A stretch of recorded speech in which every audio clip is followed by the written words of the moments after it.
နောက်အဲ့ဒီချိန်မှာမြတ်စွာဘုရားမပွင့်သေးဘူးနော်ဟုတ်လားဒါနဲ့တို့ပဇုတိကိုရဟန်းပြုမလို့ဆိုတော့အဲ့ဒီခါကအဲ့ဒီအချိန်ခါတုန်းကနော်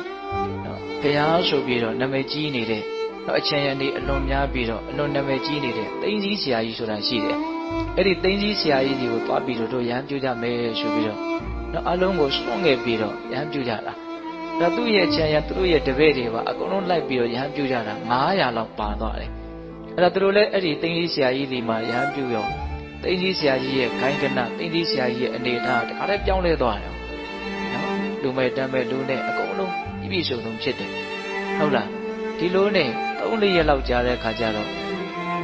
အဲ့ဒီတငယ်ချင်းတယောက်က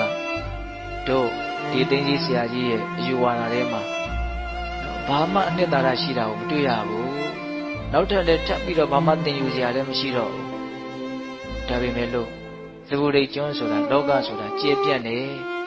ဒီလွတ်မြောက်ကြောင်းတရားကိုသိတယ်လို့ဆိုတာတွေ့ရမှာပဲဒါကြောင့်နော်အနှစ်သာရကင်းမဲ့တယ်လို့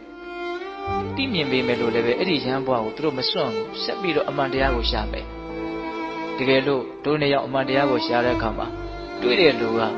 နော်အရင်တွေ့တဲ့လူကနောက်လူကိုလာပြီးတော့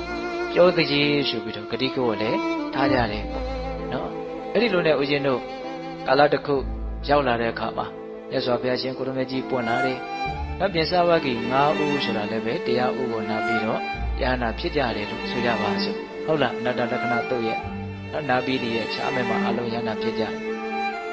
အဲ့ဒီပြင်စာဝဂ္ဂီ9ဦးထဲမှာတဦးအပါဝင်ဖြစ်တဲ့ရှင်အတ္တစီ